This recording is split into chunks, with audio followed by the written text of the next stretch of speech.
Last week at Laguna Seca, drama unfolded as Bryan Coxen and Nick Johnson collided while battling for the lead. This opened the door for the Saints and Sinners teammates Brenner Del Mar, Dan Cariddo, and Lucas Hill to swap podium places through the pit stops. Lucas Hill emerged victorious, making it 2 consecutive overall wins for AM-Class drivers.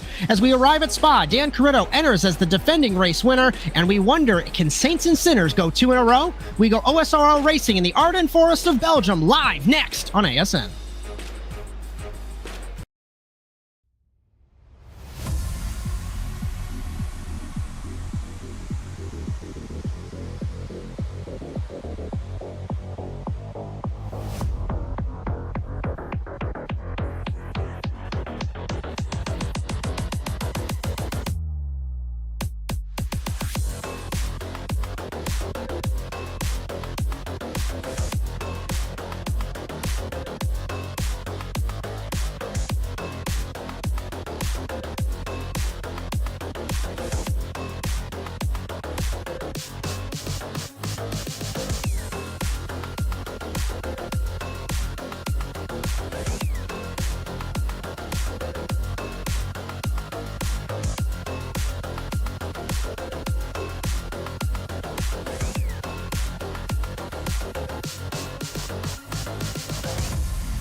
Our venue for this evening is the virtual Spa Francorchamps, built in 1921 and nestled in the Ardenne Forests of Belgium. It is one of the most iconic and challenging circuits in motorsport. This 4.352-mile track is renowned for its fast-flowing layout and dramatic elevation changes. Key corners like Eau Rouge and Radillon and the legendary, demanding Camel Straight require immense precision and bravery from drivers as they navigate the steep uphill climb. Spa has a storied history hosting the Belgian Grand Prix and endurance races and is known for unpredictable weather, and it often adds an extra layer of challenge, cementing its status as a favorite among drivers and fans alike. The format for the OSRL GT3 series is as follows. We are finishing up practice now. We're going to go in a 15-minute, 3-lap qualifying session to determine the grid for our 45-minute feature race. The 5th season of the OSRL GT3 series continues tonight live on the Automotive Sports Network with Brian Sawyer in the production truck and Justin Robichaud next to me in the commentary box. My name is Josh Mertz as we welcome you to Spa, Belgium. Just a reminder, cameras all season on ASN, brought to you by Whiplash SimCams. Be sure to check them out at facebook.com/WSimCams. Thank you, Andrew Cardinale IV, for your camera support. Justin Robichaud, the talk of last week, like I said in the opener, contact between Bryan Coxen and Nick Johnson changed the race entirely. Saints and Sinners boys mixed it up, and we wonder if Cariddo can try and make it 2 in a row here and 2 in a row for the team this season. How are you, and what are your thoughts? Hey, Josh, and talking about Dan Cariddo making it 2 in a row, he absolutely has a chance here. He's sitting atop practice with a 2:18.411 as we finish out. So a great time from Dan as we finish off our session here qualifying and jump into the grid. But really quickly, that last race was insane. I hope we don't have to deal with as many issues here with a much more refined track in Spa. And let's get this race going, Josh. This is going to be a great night here at a fantastic track. As Bryan, actually Jared Kelly, first car on track in the 55, so we'll focus on him as we take a look at the championship entering round number 8. Gene McLuhan on top of the table with 365 ahead of Dan Cariddo with 333 points. And what's interesting is Dan Cariddo has not won a race yet. How fitting would it be if he was able to pull it off this evening? Bryan Coxen, Josh Blum, Rob Ferretti, the top 5 there. In the AM class, Peter Hopp, Lucas Hill, Ian Bacadis, Jared Kelly, JP DeFino, we take a look there. It's a good battle between Hopp and Hill for that championship. And the team's championship, pretty interesting as well. Saints and Sinners Pro and Super Speeders have had a wonderful battle all season long. Then it's the Midwest Motorsports teams, Mercedes Corvette, EHM Red, and you take a look down the order. And the Manufacturers Championship, Corvette leads 457 to Ferrari with 438, Porsche with 424. Then it's Mercedes, BMW, Ford, Lamborghini, and Audi. So, before we get rolling in this qualifying session, just a couple programming notes for the Automotive Sports Network. Of course, we have yet to start today here in Spa, but I just want to remind you of next week, the penultimate round of Season 5 of the OSRL GT3 Series next Thursday, the 22nd at Interlagos Circuit de Carlos Pache in Brazil. It is 8:25 p.m. Eastern Time. Bryan, Sawyer, Justin Robichaud, myself, Josh Mertz for that. And of course, this is OSRL. I'm going to try and contain my NASA bias here, I promise. But the Overwatch Specialty Service NASA Rallycross Challenge testing begins starting Sunday. Be sure to join the Discord, nasasimracing.com. Super excited to begin that campaign with the 4 splits for NASA Rallycross, racing for all skill levels there. So, Jared Kelly, first on track, like we had mentioned previously. We've got Dakota Floyd, Gene McLuhan, points leader. We've got, I think I read 32 cars this evening. I won't say it'll be as chaotic as last week, Justin, because Laguna Seca, basically a street track compared to here in Spa in Belgium. Yeah, it really is. It's this is a much more traditional track from Laguna Seca. I mean, Laguna Seca, obviously a very rich history road course, but not as used and utilized by these faster cars, Josh, just from safety reasons. So they're going to be able to let loose, if you will, with these GT3, like these GT3 class cars are going to have a lot more room to manage. We've got a couple tricky corners, obviously the hairpin at the end there before our final straight. Well, it's going to be a fun track. I can't wait to get all of these drivers out here as we see Jared Kelly. He's starting our line, but a lot of drivers starting to file out here now, Josh, to get some course in. But I'm really excited to see what the Spa always brings great racing, dude. Like every single year it does. We always have a blast here. Just an update on the weather. Partly cloudy. Doesn't look like there's going to be a chance of rain. And it is a nice 69 degrees ambient temperature in Belgium. Jared Kelly, like I said, first car on track. We are focused on Nick Johnson right now, but Jared Kelly's going to set the benchmark. Dakota Floyd behind him in the Corvette. Always keep a lookout for Gene McLuhan in the 922. Brenner Del Mar for Saints and Sinners right behind him. Jeff Cartwright, the other Saints and Sinners car. Newcomer, I think a newcomer, Justin Ritchie, a name that I have not recognized this season. He's in the BMW. We joked before we came on air that our point sheet, little broken if you're in the league and you're trying to figure that out. The reason why is OSRL has over 100 drivers that attempted a race this season, and Bryan fixed it, but for the moment it broke the spreadsheet. Absolutely wild, Justin. 100 drivers at least made one start. Unbelievable, but this is a very great, well-organized league, and the drivers have a lot of fun here, so I'm not surprised. People are trickling in throughout the season. Some people are claiming it's from the broadcast. We're having a lot of fun with this, and we just love to see all these drivers come through. And don't be afraid to, all of our drivers and anyone out there, especially if you want to communicate with us, drop a comment in our YouTube live chat. We'll do our best to respond there. We have Bryan keeping a look there, and I peruse there a little bit as well. But if you're a driver too and you're watching this back, don't hesitate to shoot us a message with some info and tidbits. I'm always loving to hear stuff as the season goes on, any updates, so we just have some stuff to keep the broadcast colorful and flavorful for our drivers and personable. First Jared Kelly set their first lap. Oh, but Dakota Floyd takes him out. And Brenner now. Here it goes. Here we go. Lap times are beginning to roll in. Brenner Del Mar, 2:18, 18.565. Dakota Floyd, Gene McLuhan, Justin Ritchie, as the times are rolling in. Kevin Kynetz as well, sitting third in the Corvette, 2:18, 18.788. Nelson Torres, 2:20.9, 2:19.9 for Bacadis. Chris Wilkie will cross the line in car number 3. He clocks, the lap didn't count. Corey Allen crosses the line, 2:18.6. Tyler Crow, 2:21.5. Rakenna, 2:19.9. He goes to 9th quickest. While we have all these lap times rolling in, Lucas Hill, 2:18.5, 3/100ths off of his teammate Del Mar. We had 10 cars within half a second in practice. So if that's any indication, this race is going to be spicy, for lack of a better word. Oh, absolutely, Josh. And Brenner Del Mar has a 2:18.5. Practice fastest was a 2:18.4 by Dan Cariddo. So Ben Gary, right near the benchmark. In the Porsche, in the 10, crosses the line. The lap did not count. I only interrupted you because he was up there in that lap count. Got a few more passing now, Vincent, 2:22.2. Carter Thompson in the Audi, the Lamborghini, does not clock a lap. Josh Blum, that lap does not count for him. And I think the next car, Bryan, will be Nick Johnson in the 717. the man that was battling for the lead last week in the Porsche. Nick Johnson in the 717 into the final chicane. And Bryan can't find the list. It is all okay. Nick Johnson will cross the line, gives up that first lap to get the better run off the final chicane. Eric Dubois in the 000, 221.7.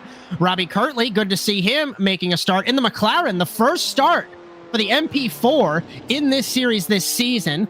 He begins his lap. Dan Cariddo, 2:18.548. P1 for the man from New York over his two teammates, Justin. Wow, Dan Cariddo was looking phenomenal in practice. Josh, we mentioned it several times, and here he goes with a time very close to his benchmark. But wow, Josh, the gap from P1 to P2, let's talk about that. 2:18.548 to a 5.65 to a 5.67. Oh my gosh. 5.67. Justin Ritchie P7, Peter Hopp P13 as the lap times roll in. Dan Cariddo deletes that. Well, actually, he deletes lap number 2, so he's off now. He might go out. He's going out one more time. I think this is going to be it for him. We'll see if he can improve. He's going to get to one the more line time and begin that third lap. Yeah. So here we Corey go. Allen crosses the line, 2:18.6. He improves to 5th in the Corvette. Chris Wilkie 16th. Ian Bacadis 14th. Lucas Hill crosses the line, 2:18.576. He improves by 0.02 of a second. He does not improve his position.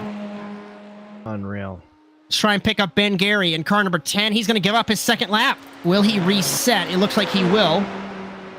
Josh Blum is the next car on track in the 81 in the Mercedes-Benz. One of the guys battling for the AM Class Championship. And to the final chicane. Blum looks like he outbroke just a pinch in the Mercedes. Right behind him is Nick Vincent, so we'll try and pick up some lap times here, utilizing all the curb on corner exit across the line. That lap, 2:19.2.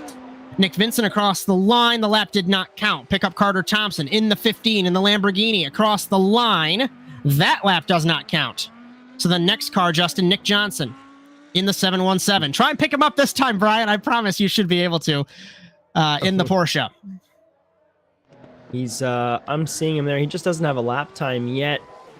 Is he across the line? Real hard. Here he goes. Across the line.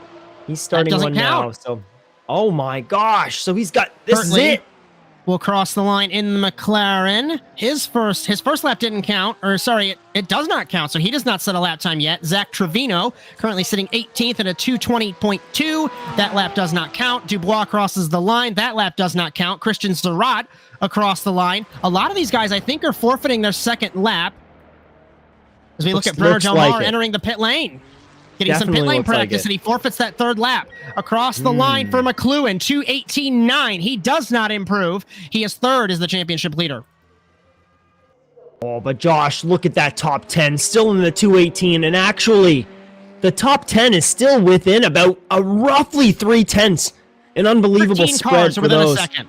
Oh, my word. It's Pick up Dan Cariddo, Bryan, into the first corner, into the Lost Source hairpin. In the Ferrari, a little bit of wheel spin on corner exit. We ride on board the man from New York down the hill, heading to Eau Rouge and Raidillon, one of the most iconic complexes in all of motorsport, plunging down, then back up the hill. We've seen so much action throughout the years, whether it's endurance racing or in Formula racing, over the curves. And now the flat-out blast through the forest, down the Kemmel Straight, trying to get all of the momentum that you can. 157.58, topping out in the Ferrari. Spot your braking point. Don't hit the curb too far to the Lecombe chicane. The right, the left. Then round through turn number 9. A little bit too far the curb, I think, at least. Over the curb of turn 9, down to turn 10, the hairpin. And what do I know, Bryan? Thank you. I don't drive these cars, but I do know this track. Off-camber hairpin. Oh, and Josh, look at the right, real action here. Oh, look at it. Just the counter steering, the little minor corrections. He's on the edge, on the cusp. He's hitting those curves and he's making those little... Turn 12. A little bit shaky on the brakes. And Carter Thompson, P1 at a 2:18.539 by .009. Where did that come from? Unbelievable by 10-1. His only lap was that lap. 10 thousandths of a second. So can Dan Cariddo? He cannot Dan can't improve on his final lap, and he will all wait. Floating the bit car left here. through Stavelot, through Curve Paul Frere, and now through Blanchimont. Flat out blast from 16 down to the final chicane, and it is less than a tenth he needs a bit of a second. Oh, he doesn't need much. He doesn't need much of an improvement to get that back. Can he get it? Through turn 18, Blanchimont to the final chicane. Hard on the brakes. Don't lock it up. First curb, second curb. Utilize all the road that you can. What can Dan Cariddo do in his final lap? Off the corner, across the line for the 320, 218.7. He does not improve. Let's pick up Rob Ferretti in the 722. Remember, he had an incident 2 weeks ago. He had to start from the back of the field from pole position in Laguna Seca. What can the 722 do? He's 11th right now. Over the curb, final corner, final lap, crosses the line, 218.6. He goes to 7th, it looks like. No, 8th. Where's Coxen? Brian Coxen in the 23 in the Corvette. He was up front as well in Laguna Seca. It's been well documented. Over the curb. What can the Corvette do? Across the line. 2-minute 18.4! It's pole position for Coxen! He does it at the dying moments! Takes it at the end! Unbelievable lap from Bryan. Wow!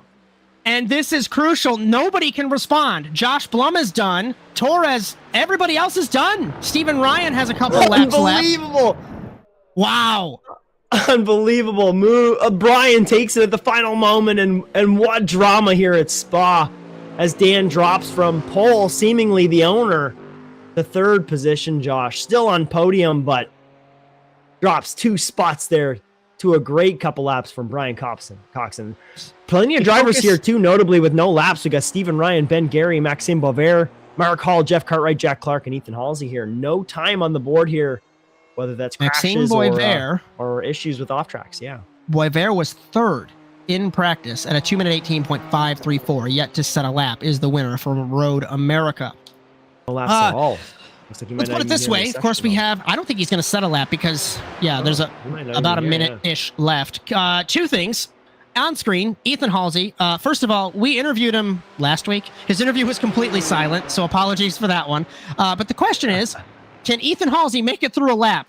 He has not made it through a lap in 3 weeks. So hopefully, our friendly OSRL owner can make it through 1 lap today at Spa-Francorchamps. Final chicane is looking good. I have another thing for us. Well, let's see what Halsey does in the 61. 2-minute 19.5. Okay. It's not to disrespect anyone that hasn't set a lap time, but let's put it this way. There is 14 cars within a second. From first to 14th, 0.723 of a second. Wow. Incredible. Wow. Get the popcorn ready. This is going to be a good one. Thanks for joining us on the Automotive Sports Network. Brian Sawyer, Justin Robichaud, myself, Josh Mertz, getting ready to go. We got 25 of us. Make sure you smash that like button and be sure to join us on our live streams when NASA rejoins, when NASA restarts, I should say. We're going to have streams Sunday, Monday, Thursday for OSRL, and Saturday for NASA Supercars. And for any and all information, if you'd like your content broadcasted, asntvUSA@gmail.com. I want to shout out Jess Rakowski for all the work that she has been doing on our short form video content. So let's take a look at the grid for OSRL in Belgium. Brian Coxen on pole position. Carter Thompson thought he could steal the show in his first start. Still P2, very impressive. Then it's Dan Cariddo trying to go 2 in a row in Spa and 2 in a row for Saints and Sinners this season. Brenner Del Mar, points leader Gene McLuhan, Lucas Hill, Corey Allen, and Dakota Floyd in 8th. Rob Ferretti 9th, Kevin Kynitz, Justin Ritchie, Josh Blum, Omar Esvito, Nick Johnson. Remember, the top 14 are within 1 second of each other. Ethan Halsey, Nathan Branham down to 16th. Peter Hopp, Dakota Knapp, Ian Bacadis, Juan Chiaracana, Chris Wilkie, Zach Trevino, Jared Kelly, Christian Zarat down to 24th. Robbie Kirtley, Nelson Torres, Tyler Crow, Nick Vincent, Eric Dubois, Maxime Boisvert, who did not set a lap in qualifying. Actually, I should say the from Clark down the order did not set a lap. Then it's Clark, Gary in 32nd. Cartwright, Stephen Ryan, and Mark Hall. So 29 cars have set a lap. 35 are entered. Still a very impressive field. And the growth of OSRL, very impressive. and glad we could be along for the ride, of course, here on the Automotive Sports Network. So we are preparing, like I said, waiting for a couple of cars to grid. Justin, what are you thinking? I think this is going to be a great race. This track, if we can all get through the first little bit, or maybe the first lap, we'll say, I think the spread's going to be exquisite. The draft, let's talk about that today, Josh, with those long straights. We've got a couple good little flowy sectors where drivers can kind of equalize and stay within each other. I think these top 10 have an opportunity to make a little bit of a train and keep this race really close and exciting for the majority of it. So my hope is we can keep the tires on the rubber, or the rubber down on the asphalt, and get those guys pointed straight, get some good racing in, get a good little line going. And what a great track to have all these new drivers. It's gonna be a blast, Josh. We can get through this first lap clean. You know, with notwithstanding the issues we had at Laguna Seca, we can let's kind of put that behind us. That caution, we can get through a first lap clean. It's gonna be fantastic, brilliant racing. 35 cars getting ready to do battle here at the Circuit des Spa-Francorchamps. Thanks for joining us on ASN. La Source, Eau Rouge, Radillon, and the Camel Straight here on lap 1. Going to be absolutely incredible. We get ready to go green at Spa in Belgium.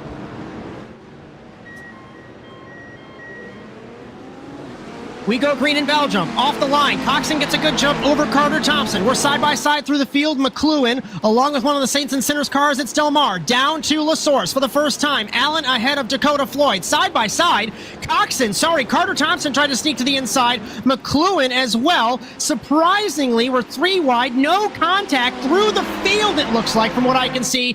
Down the hill to Eau Rouge and Radillon for the first time here in Spa in Belgium. Coxen leads ahead of Carter Thompson. Expect the slipstream to be absolutely scintillating down this straightaway as we will hit the chip, max out the revs down the straightaway. Del Mar looks to the outside of Gene McLuhan. Then one car to the inside of Lucas Hill, trying to make it 3 wide.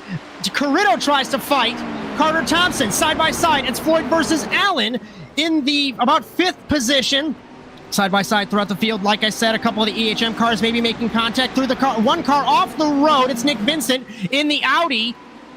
Still clean, still single file for the most part as we exit the Lacombe chicane down to turn 10, down to the no-name corner, turn 11. One car to the inside, Josh Blum on Nick Johnson mid-pack. Single file to about 13th place, Omar Esvito and Rob Ferretti. And everyone now trying to make positions while they can. And surprisingly, and I mean no disrespect, but just going off of last week, we had no issues. Except for Nelson Torres, as it looks like he had an issue.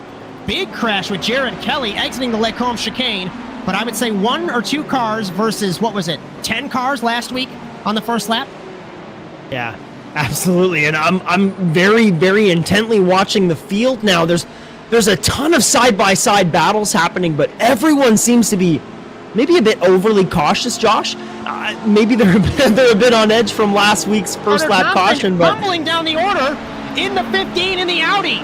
Made a mistake exiting. No, he got hit by Cariddo in the Ferrari. No, he didn't. He lost it on the exit of the corner and got hit by Cariddo. Cariddo goes way wide. Yeah, let's bring that back. I've got that replay here now. If you want to bring that back, Brian, let's roll what happened here to Carter. Carter Bacchitis just really, really close. It looked kind of like it could have been a bit of net code, but no, he just gets loose. You're right. That mid-engine Lamborghini just a little bit tight on that, or a little bit loose in that corner.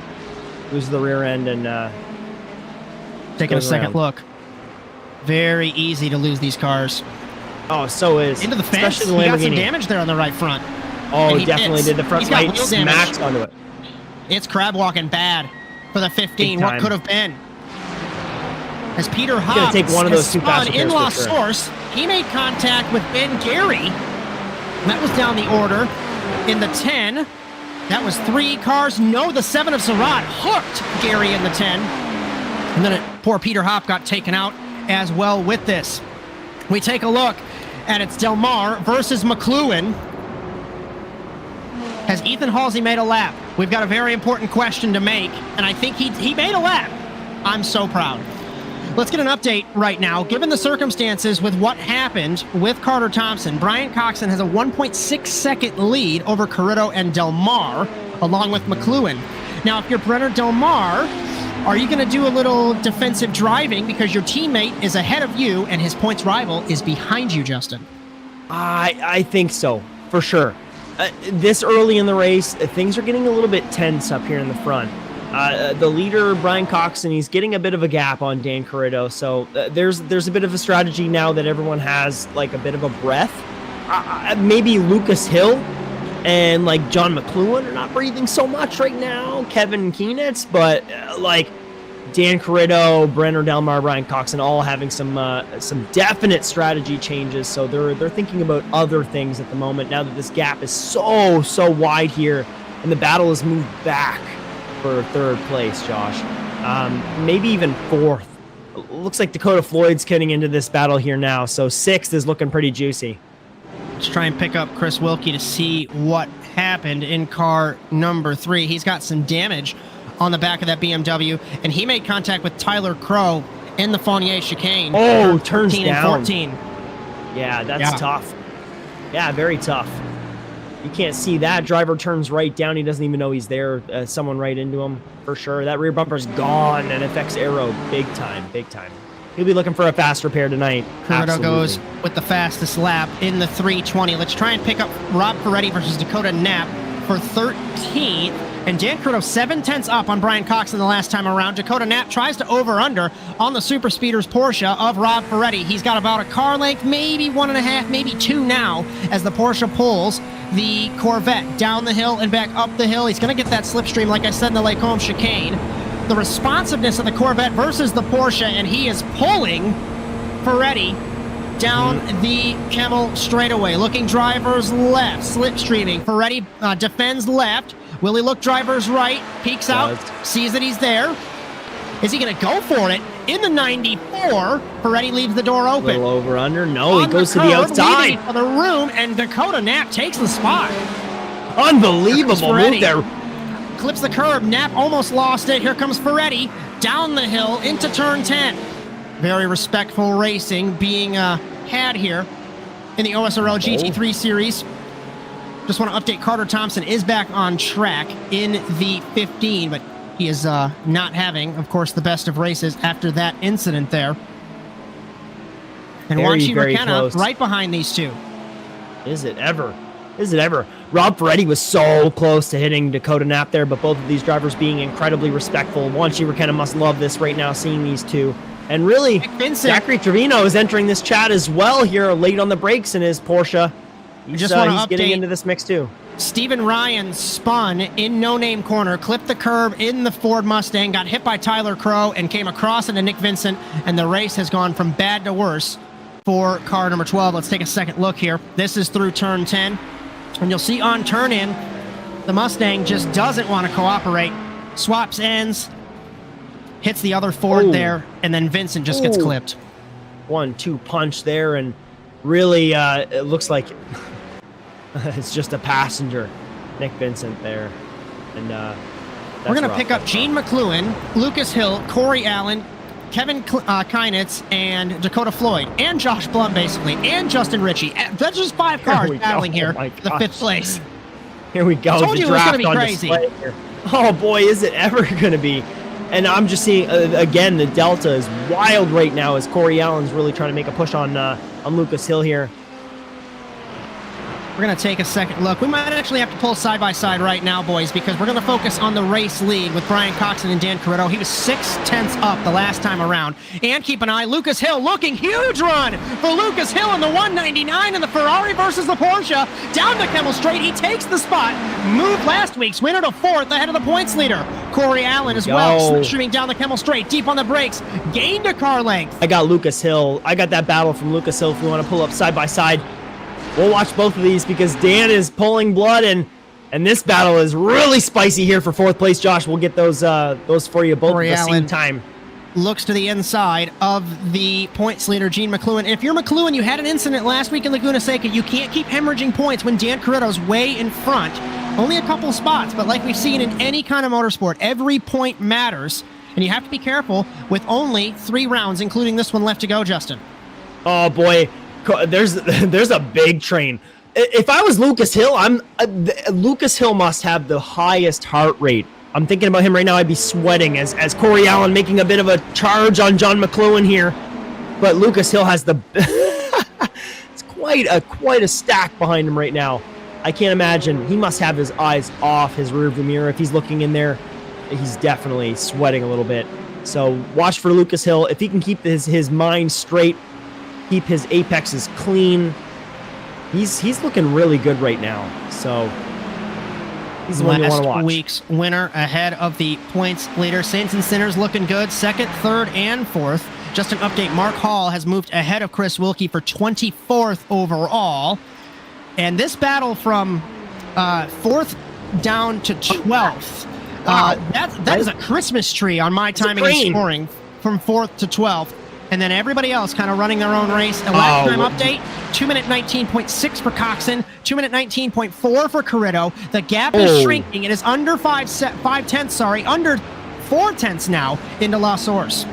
Oh, Josh, it's a 2:19.4 for Dan, but it's a 2:19.3 for Brenner in 3rd, and then a 2:19.1 for Lucas Hill. So, and Lucas Hill is holding off 5 cars behind him at least. So, unbelievable driving, in my opinion, from Lucas in this Ferrari, holding off that. If I'm him, I can't imagine what it's like right really now. Quick. Josh Flow looking drivers left for 8th on Dakota Floyd. Down the Kemmel straightaway. It is Corvette versus Mercedes-Benz into the Lacombe chicane. Turns 7 and 8 here in Belgium. And Blum has the spot a little bit deep in the chicane, but he's going to hold it. No. Dakota Floyd has the run through the corner. Unreal. Dakota takes that on the outside and just says, no, sir, I'm going to hold my line and keep it. So we're back into a long train here from 4th on back. Lucas Hill, like I said again, he's the driver right now with the biggest weight on his shoulder and really proving that he is a driver here. Saints and Sinners have absolutely practiced. Josh, look at these guys go. Just want to update that last time around, Cariddo, well, we went over lap times, but Del Mar, given the circumstances, has caught the top 2 here. Lucas Hill playing a very good team player and trying to hold off the gaggle of cars. There are 6 cars within a couple of seconds here from 4th down to, let's call it 10th or 11th. It's incredible. Seriously. No kidding. At least maybe 14th, even if you add like half a second to the gap here. But an unbelievable train, and there is literally no room for error. 15th, Zach Trevino and Wanchi Rakenna. There is less than 2 tenths of a second here. I'm keeping an eye, of course, still on the lead on timing and scoring, but these guys battling for 15th. 2 Porsches. And Rakenna I thought he made the move into the Stavelo corner, turn 15, but he could not make it stick. And down the order, we've got a couple of guys. Ben Gary still hasn't pitted. He's missing a front bumper in car number 10. And Rakenna cannot make a move this time around. Lap times, 2-minute 20.4 for Coxen, 2-minute 20.3 for Cariddo, 2-minute 19.6 for Del Mar, 2-minute 19.5 for Hill. Wow. It is accordioning, words are hard. Gosh. It's coming together for the top 5. It is. Let's go up to that battle for first again, Brian, because it looks like Trefino and Rakenna is fizzling out a little bit. And Dan Cariddo is gaining here. It's getting really close to top Cariddo 3 now, almost under a blanket. Gaining. He blipped the throttle. He did not want to make that move, Justin. He might be saving a bit of fuel here. Remember, that's what happened last season. Deep into the corner was Coxen. Left tire marks on corner entry in the 23. The Corvette is complaining. Under braking, under acceleration. Remember, he had an issue in Sebring where he was leading, overcooked the tires, and spun from the lead. Hate to bring that up, but the Corvette is complaining. I can tell by the body language, Justin. Yeah, it is. It totally is. That mid-engine car, maybe it's a setup issue. You have no idea. It could be the way they're driving the car. That's the thing about racing and the way the tires heat up. A driver could really just be abusing it, or it could be a setup problem. We really don't know until it shakes down and everything falls out. But right now, this top 3 under a blanket. Lucas Hill now just holding back that top 4 still, but Brenner Del Mar making a charge on Dan Cariddo too. This is tightened up really, really good for the lead. It's hard to take our eyes off this, Josh. Corvette versus Ferrari for the top 3. Lucas Hill, the caboose to this train, holding off the points leader, Gene McLuhan. McLuhan is in 5th.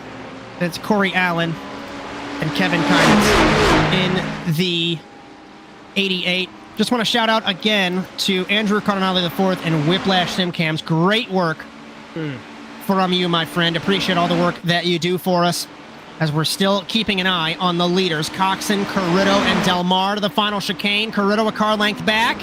Deep on the brakes. Corvette still complaining. Ooh, it's close. Mid-engine car like you brought up. Go side by side, Brian, because it looks like Jared Kelly's about to get passed by, looks like Mertz Thompson. 25th. Yeah, very nice pass there. We just missed it, but I suspect there's going to be a move for the lead, boys, in Lake Com at the top of the hill. At some point, for sure. We just missed that one. That's all right. But Carter Thompson's making his move up. He makes the 24th, passes Jared Kelly with ease, and he starts to move on up. 220.2 for Coxen, 220.0 for Cariddo, 219.9 for Del Mar, 219.5 for Lucas Hill.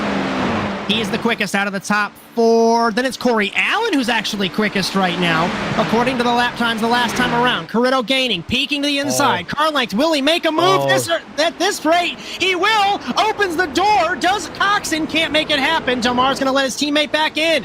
Cariddo looking drivers left again. No gap between the two at the top of the field. Del Mar waiting for something to happen. Cariddo down the hill to turn number 10. Long right-hand corner, off camber. Then you have to switch from the left back to the right to make no-name corner turn 11. Corvette versus Ferrari. Coxen hit the curb, got a little loose mid-corner there. We ride on board Cariddo in the 320. And into Puhan, turn 12, fully committed in these GT3 cars. A little bit wide as Coxen compared to Cariddo. Del Mar in 3rd, like we had mentioned. The battle still raging on down this field.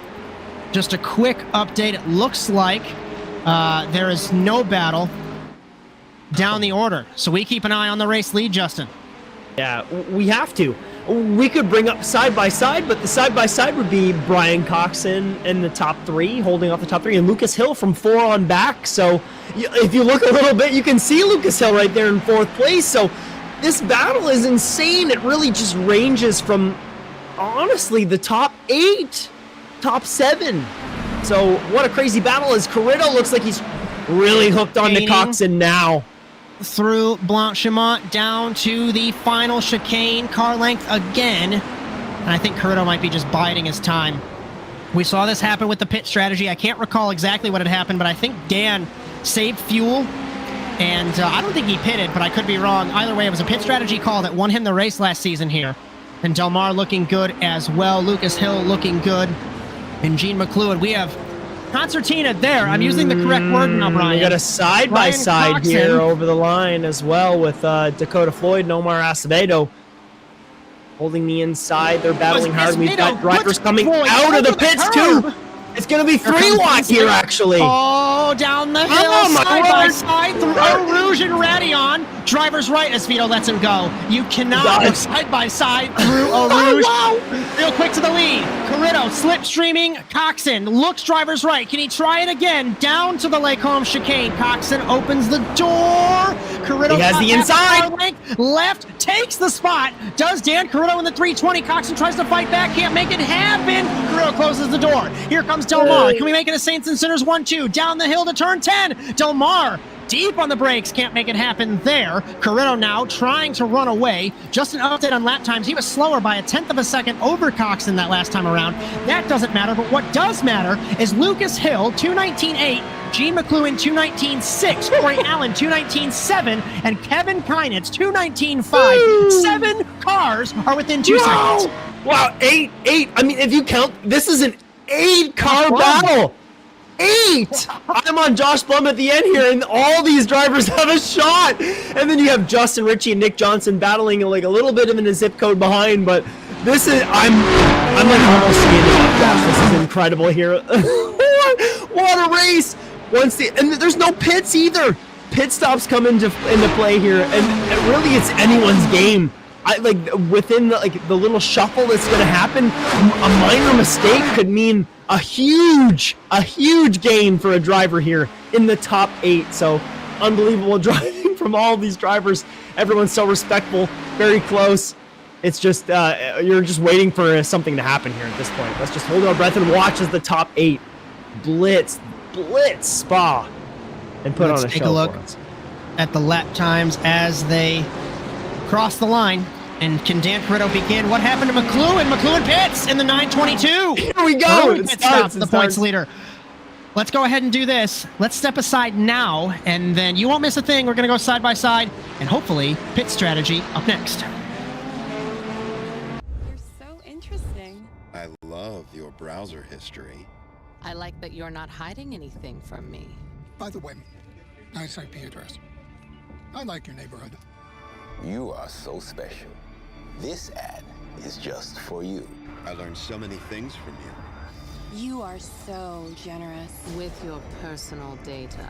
Switch on privacy, switch off trackers and viruses. Go to nordvpn.com. NordVPN. Safely be you.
Racing isn't easy, but experiencing it is.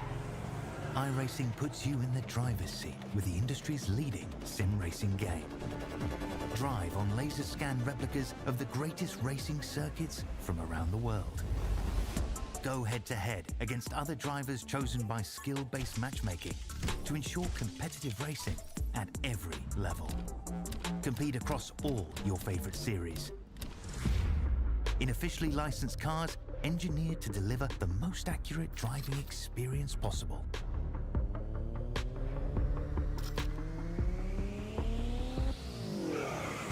Join a race or host your own with players from across the globe. Race against the computer or in a league with friends. Feel the thrill behind the wheel. Visit iRacing.com.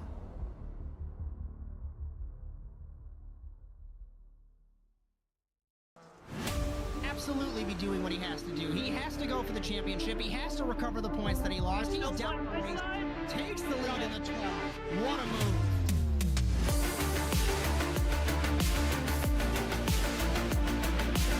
And he takes the lead and holds it. Side between these two in the turn one. This is going to get spicy.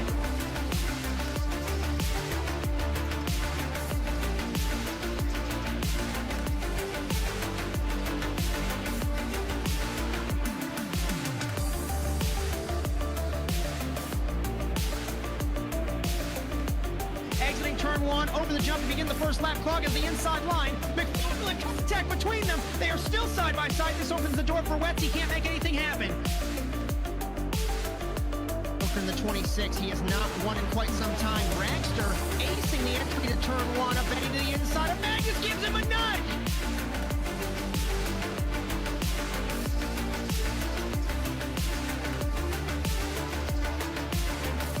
The grip strip on the inside, Phil. Wetz had a little bit better run, but looks like Magnus will hold his power.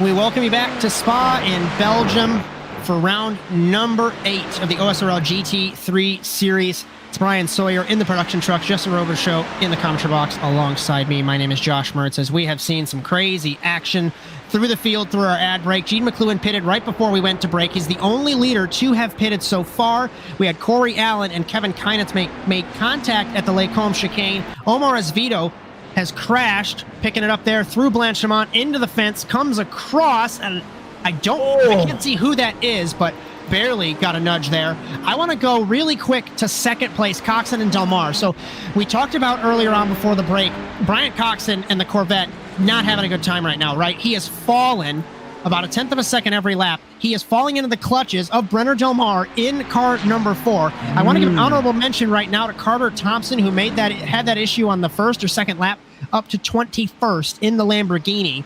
But Coxen holding off Del Mar, holding off Lucas Hill, and Gene McLuhan the last time around, just so everybody knows, the points leader ran a 2:20.1, so he is slower than the race leaders right now, Justin.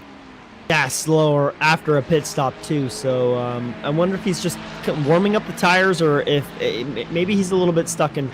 No, he's not stuck in traffic. He's been running some clean air for a bit, so it's hard to say what's going on there for Gene McLuhan. But one of the only drivers in that mix to pit at the moment, Carter Thompson, had an issue, but he's also pit as well. So, but Carter's stuck in traffic at the moment as well. Another issue for him. Just a few positions back from Gene McLuhan there. Quite a few. Cariddo stays out. Coxen stays out. It's a Saints and Sinners sandwich. And then it's Brian Coxen. Coxen still complaining under acceleration. Del Mar slipstreaming down the front straightaway in car number 4. He looks, will he make the move into La Source? He does not. Really quickly, if you like what you see, be sure to like and subscribe to the Automotive Sports Network on Facebook, Instagram, TikTok, and YouTube, and ring the bell to be notified of our live streams. Currently only on Thursdays, but when NASA Rallycross comes back, we will have Sunday, Monday, Thursday, and Saturday. And also thank you, Jess Rakowski, for the short-form video content that you have been producing. As Brenner Del Mar slipstreaming now on Brian Coxen down the Kemmel Straight. He's going to get it. Looks driver's left. Coxen late defense, but he sees him there. Pulling side by side. Del Mar, can he make the move? He's going to have the better run into the corner. Coxen's going to let him have it. Oh my! He might not even sinners.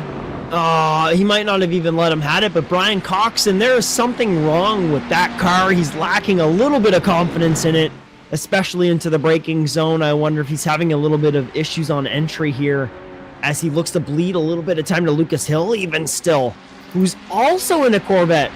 So it makes you wonder if it's maybe just a setup that he's running or what, but it's the issue. Sorry, yeah, Lucas Hill behind him. All 3 Saints and Sinners in Ferraris. Coxen in the Corvette. Del Mar clipped the grass in the in Pujan corner there. Compromised that corner. Just another sponsor plug. Want to shout out Andrew Cardinale, the 4th for Whiplash Simcams. Great camera work that you have supplied us tonight, my friend. And as always, here on ASN. And a couple of programming notes as the penultimate round of the OSRL GT3 series at Circuit de Carlos Pache in Interlagos in Brazil. Next Thursday, the 22nd, 8:25 p.m. Eastern Time. Bryan Sawyer, Justin Robichaud, myself, Josh Mertz for that. And the NASA Rallycross Challenge begins testing this Sunday to prepare for the season beginning in September. NASASimRacing.com. We got a split for all skill levels. Going to be super exciting. And OSRL has their IndyCar League that should be starting soon, as we have the QR code for their Discord on the bottom of the ticker. Saints and Sinners boys pit, all of them, and Coxen, no strategy difference. Josh Blum pits. Will Justin Ritchie pit? He does as well. The top 6 pitting at the same time. Oh, wow. Where is right here. Gene McLuhan? Ferretti pits as well. We're gonna take a look at Gene McLuhan, points leader in the 922. He pitted before our ad break, and everybody else in the pit lane. I'm on him. We're gonna pick them I'm up on side Gene by McLuhan. side. I got Coxen, him. Cariddo, So Del there we go, Mar, side by Hill, side. Richie. All the jacks are up. Ferretti pits as well. Dubois off the lead lap. McLuhan off the final corner. Down the front straightaway. Is he going to eclipse them all, exiting the pit lane? Coxen takes the lead on the pit stop rotation. Exits ahead of Cariddo, ahead of Hill. Del Mar's going to get a pit lane commitment line violation, and McLuhan goes to fourth. Oh, wow. Unbelievable moves here, Josh, here. So, pits playing a huge factor. Like I said, all it takes is a little bit of time there, and we got Brian Coxen to lead against Dan Cariddo. Unbelievable. I might have prematurely called a violation on the pit lane, but he crossed the line, so I'm not sure what the sim will do for Del Mar, but that was crossing the yellow line, or the white line, sorry, before the cone, which is normally a no-no. Brian Coxen leads ahead of Cariddo. He was 0.6 up the last time around, as we're going to try and figure out. Justin, you got those numbers for us.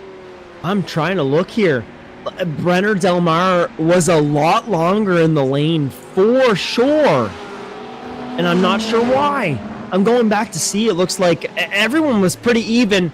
Coxen. He was a little bit in traffic, but if we're going by the numbers, Brenner Del Mar was 39.2 in the lane and 16.7 in the box. This is Del Mar over the line. Oh, there it is. Just barely. Oh, wow. Almost a full tire over. There it is.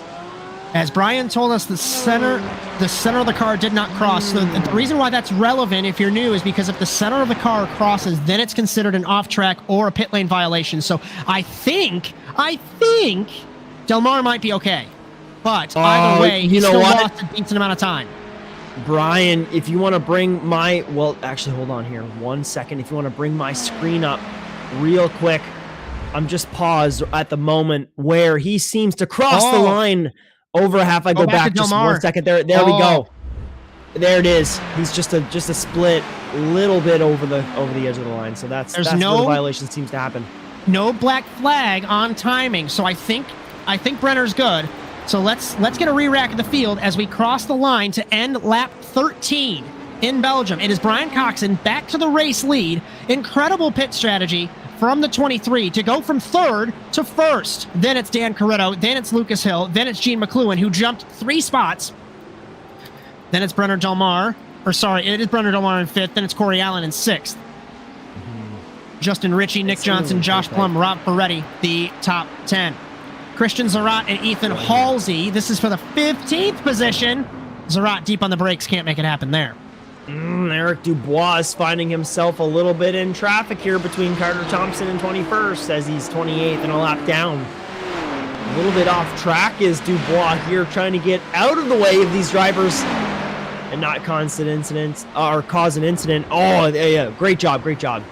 Stays predictable, stays on the inside, gets out of the way. Corey Allen last time around, 2:19.4 for the Corvette. Behind the Ferrari of Brenner Del Mar. We've got this battle for 5th. Half a second between the two leaders up front. And we got about 13 minutes left to go. Thanks for joining us all evening long. Excuse me, there on the Automotive Sports Network. As it has been a crazy battle. I am beginning to lose my voice, Justin.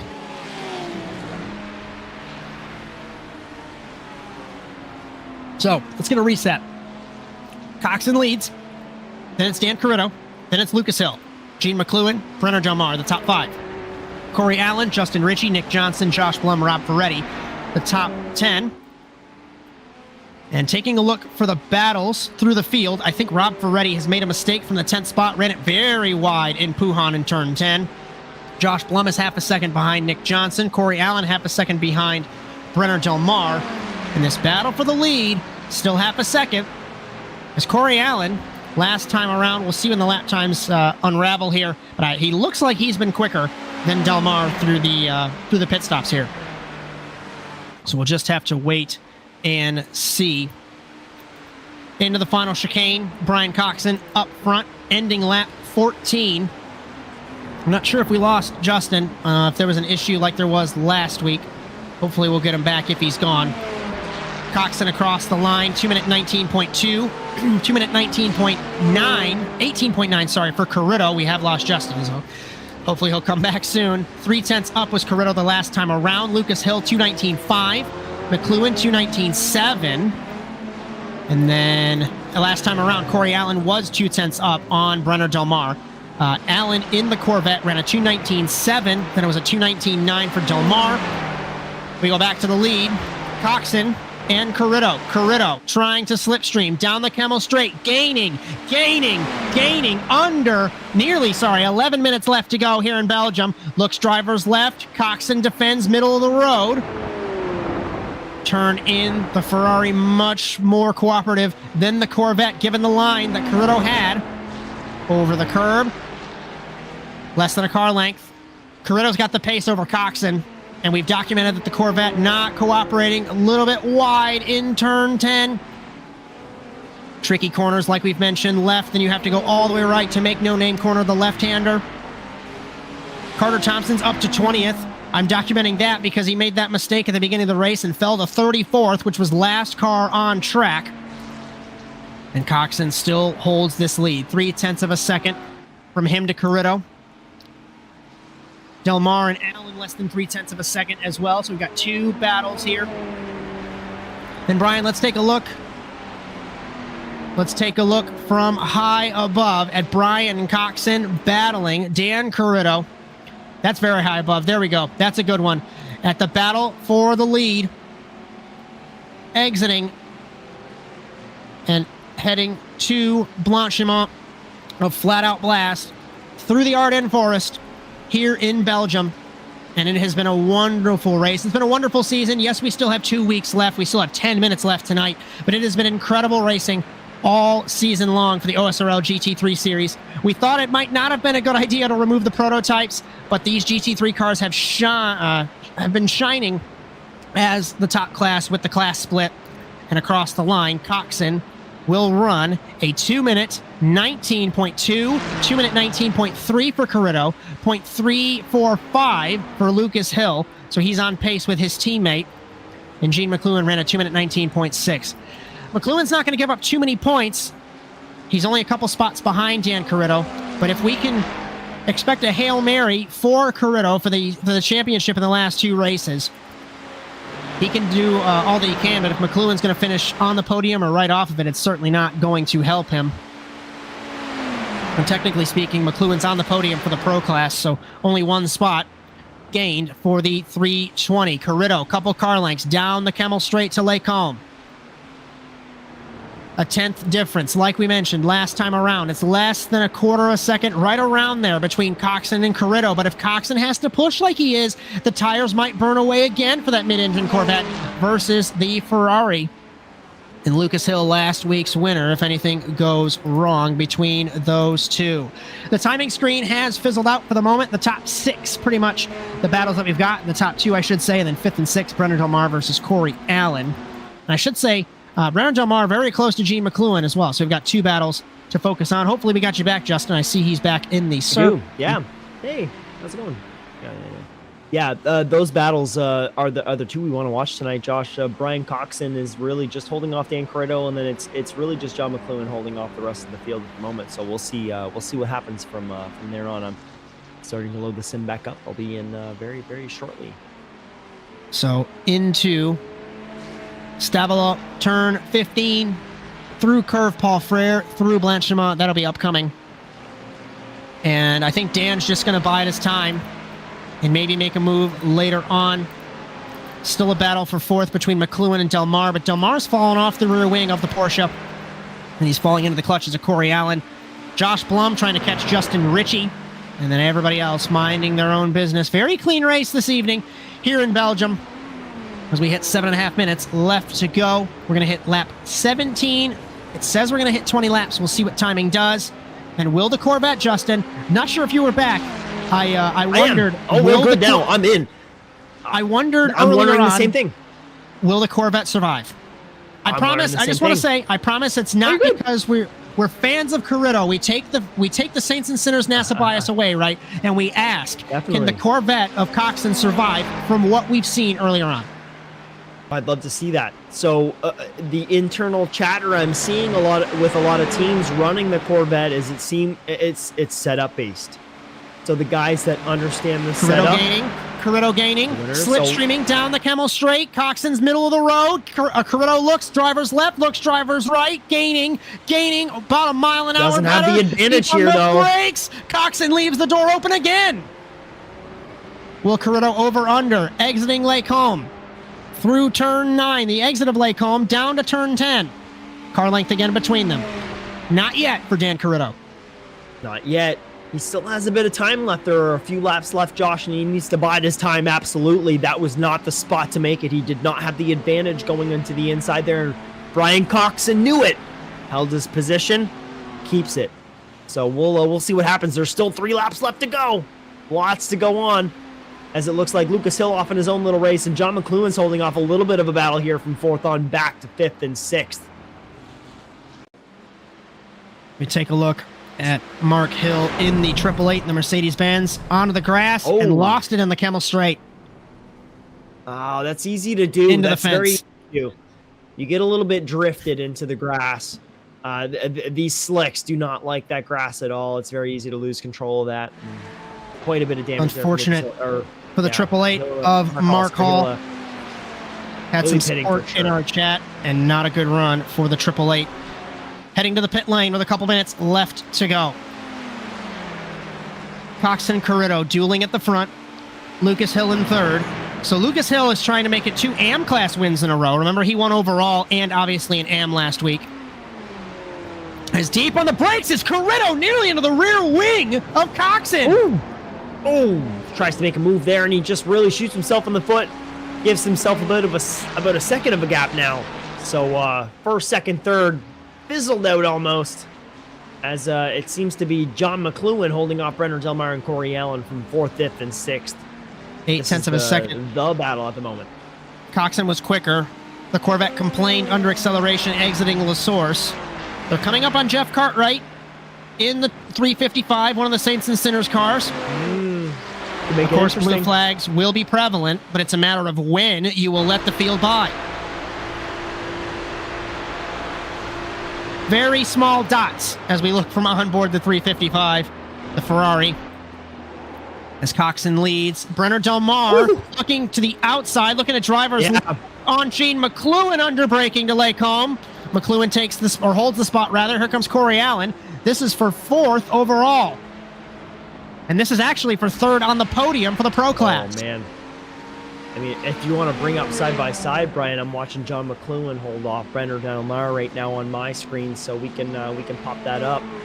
Because Brenner's poised to make some moves here, and it looks like Corey Allen's taking just ready if anything happens as well. He's kind of entered the conversation too, so he's right on the wing of Brenner Del Mar if John McLuhan makes a mistake. Let's try and pick up live pictures on that feed of Gene McLuhan as he exits the Puhan corner in the 922. A little bit delayed on that, so we're going to try and pick up live pictures there as Coxen leads ahead of Cariddo, ahead of Lucas Hill. And now we're still delayed on that bottom right. So Justin, if you can come, you can get mine's as live as it gets. So it might have been an issue with when I got back in. As maybe I'm not as up to date as a couple of corners ahead. So either way, Bryan Coxen leads ahead of Dan Cariddo at 0.6 of a second. We're going to come to 2 laps to go. According to timing, 2:45. Of course, we'll wait for Barney to throw the white flag. They are coming up on Jeff Cartwright in the 355. And we are focused right now on Peter Hopp. We were battling Jared Kelly. So if you're Coxen, do you ask Cartwright to get out of the way? Or do you use the slipstream of the guy that you're battling behind you? Cartwright. You don't want to go side by side through Eau Rouge. Last time around, Cariddo was 0.4 up. This race is far from over for the top 2. And Coxen down the hill. Eau Rouge, Radillon up the hill. The Corvette was topping out at 158. Both over the curbs very aggressively Now we go down the straightaway. Easy pass. Cartwright's going to let him go. It's under about a quarter of a second from Coxen to Cariddo. Down to Lake Home. Coxen very wide on entry to Lake Home. Opens the door and says, here you go, Cariddo. Here we go. The spot Here we potentially. go. Cariddo's in it. Corey He's Allen in it. crosses. Corey Allen has made contact with Gene McLuhan in Lake Home. No, it was Brenner Del Mar. They made contact after Del Mar went fastest. As we go to the lead.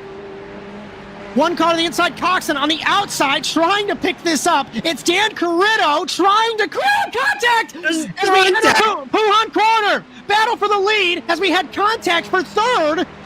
Can Cariddo close the door? Can he close the move, I should say? Side by side through Puhan down the corner. Heading to the Fournier chicane. Cariddo clears him. Coxen isn't done yet, I don't think. Let's try and pick up that replay as well. It was Del Mar versus McLuhan in the Lake Home chicane. They came together. It was a huge run for Del Mar. Looking drivers left, or drivers right, sorry, on the left. Comes together, and Corey Allen's got nowhere to go. He has to cross the track there. Yeah, definitely. That's it's the right move. Oh, and then re-entry and almost causes another issue there as well. So, yeah, just a huge problem there for both those drivers. Yeah, I would have made that choice too. I would have skipped the track. There's no way I would have tried to make it through that, Josh. There's no slowdown for Corey Allen. Excellent news for Cariddo because he is leading the race as we are going to take the white flag. Barney's going to throw it, and we've got 15 seconds left to go. Unreal. And Lucas Hill, our AM drivers in podium here.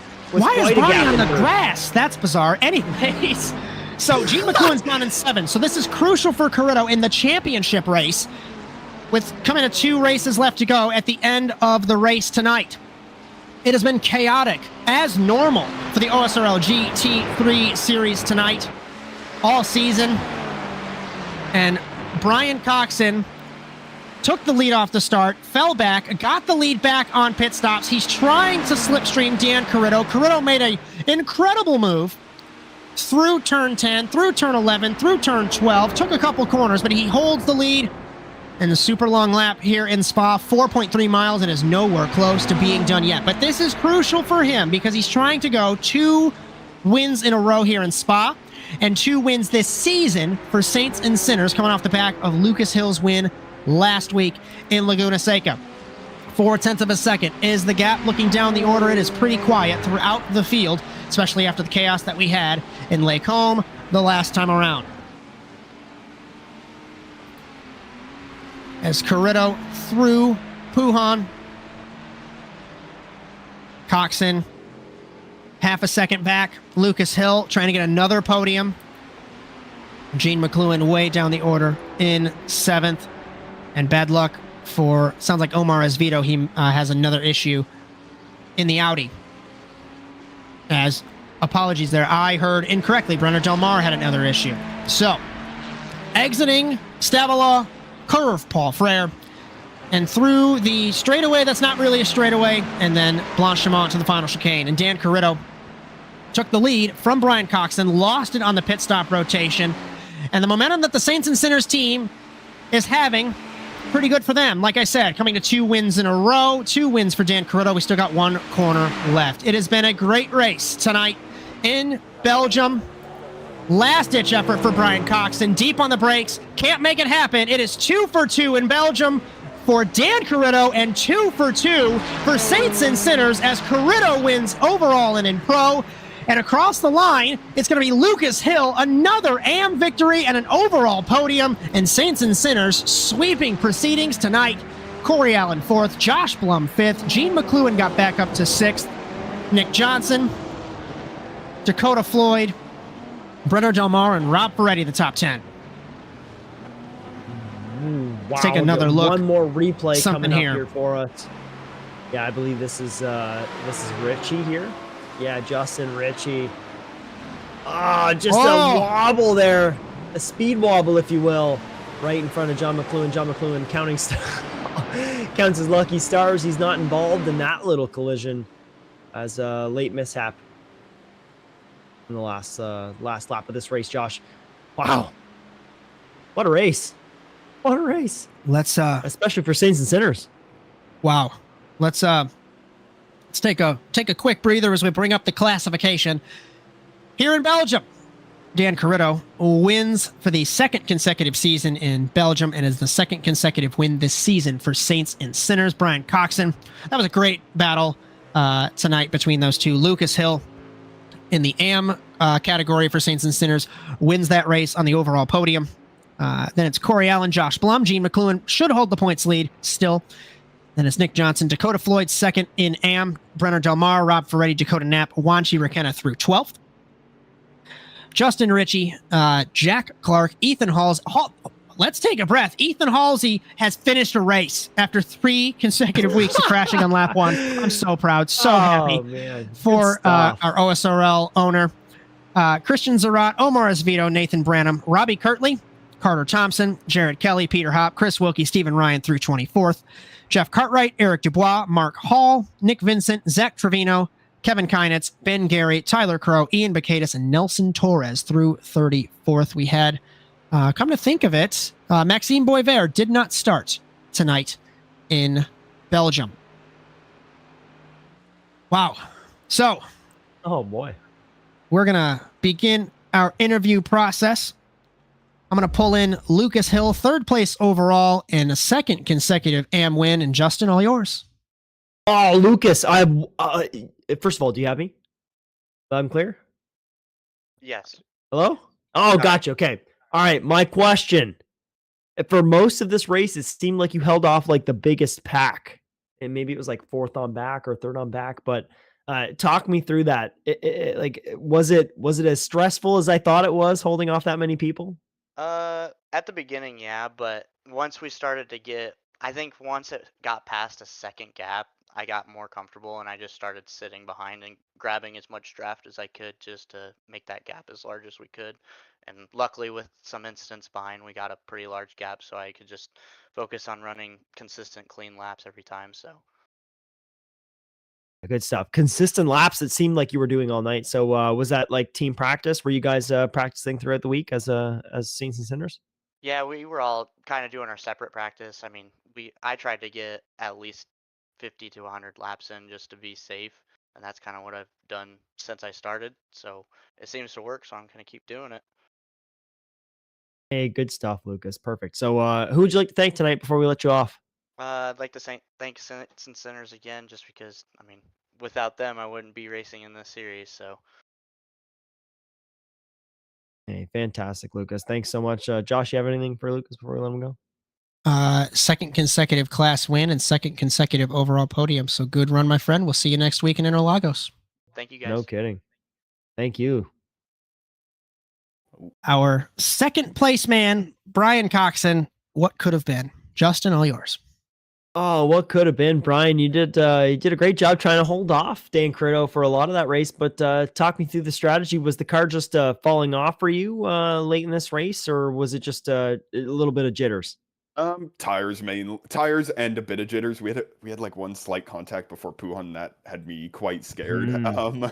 And then tires were definitely going off. And last race at Laguna Seca, when I thought about trying to go for sends late or break deep, tires did not like it, and they were not going to like it if I tried it today as well. They were oddly feeling worse before the first stop, and I took lefts, and they felt better the 2nd stop, which is nice, but they were cooking. Yeah, we were mentioning that a bit. It looked like the car was struggling a bit there. So yeah, we kind of wonder what was going on. Tires makes sense. Is that like a trend with the Corvette? Or are you guys trying to fix that? Is that like an ongoing problem?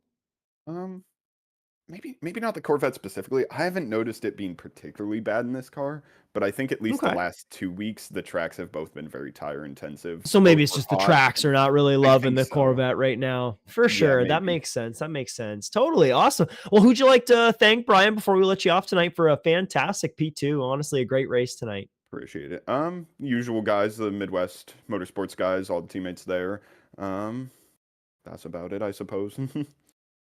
Wicked. Thank you so much, Bryan, and great result tonight. Regardless, P2 is fantastic here at Spa. Appreciate it. Enjoy that. Thanks. We got the man of the hour, second consecutive win at Spa in Belgium, and it's the second consecutive win for Saints and Sinners, and it's a Saints and Sinners victory sweep with Lucas Hill, and we've got Dan Cariddo on top of the podium again. Justin, all yours. Dan, what's going on? Welcome, buddy. Welcome, buddy. Good win tonight. Fantastic little race. Good battle. We got most of that. Talk me through that. What was going through your head chasing down Bryan for the win late in this race? For the first half, I had the pace on him, and I knew it. And I was coordinating with Brenner for a while, trying to figure out how we were going to get by him. And eventually, I just got the nice draft and pushed up alongside him, and just kind of held the line. I don't know if I did really well through the turn or if he let off a little bit, but I got by him. And then he jumped in front of me in the pits. So pit crew did a little better this week, not like last week. But yeah, then the second half, it was a battle. I tried to get him the same way on the second pass, and he defended it really well. And then he just happened to get a little loose or locked his brakes up coming into one of the turns, the hairpin, and I took it. Yeah, I think we caught that actually, if I'm not mistaken. But fantastic racing all night, Dan. Who would you like to thank? Is it team? Is it practice? Is it the team? Are you guys working together to build this car, make it right? Yeah, I don't know. It's just it's a solid car, Run with the Saints and Sinners guys. Brenner's quick and Lucas is quick, so usually they'll throw up a time, and I'm just sitting there trying to beat them, and I guess a little bit of practice with that. A nice little bit of internal rivalry makes things spicy for sure. And I remember that. I used to battle with my teammates too a little bit, and we'll post times and try to beat each other for sure. So that's a lot of fun. Great to see it, Dan. And who'd you like to thank tonight before we let you go? Thanks, Saints and Sinners. I'd like to thank Team Watson, Import Image Racing. Thank OSRL here. Like I said last week, they put on a great series here. Fantastic. Josh, you got anything for Dan before we let him off?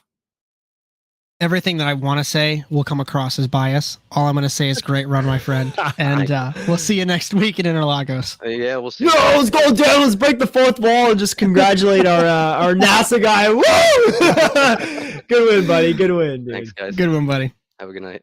Take care. You too. So, with this craziness that has happened this evening, it has moved points quite a bit from what Bryan has told me during interviews.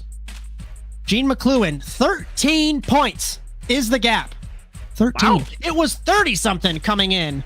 We're not even over to the AM class yet. Cover that up. You don't need to see that yet. Dan Cariddo, 13 points away from Gene McLuhan. We got 2 races left, and I'll be transparent. At the beginning of this season, I saw and thought, hold on, I thought Gene McLuhan was going to run away from this championship lead, but it is closing up for the top, let's call it 3, 4.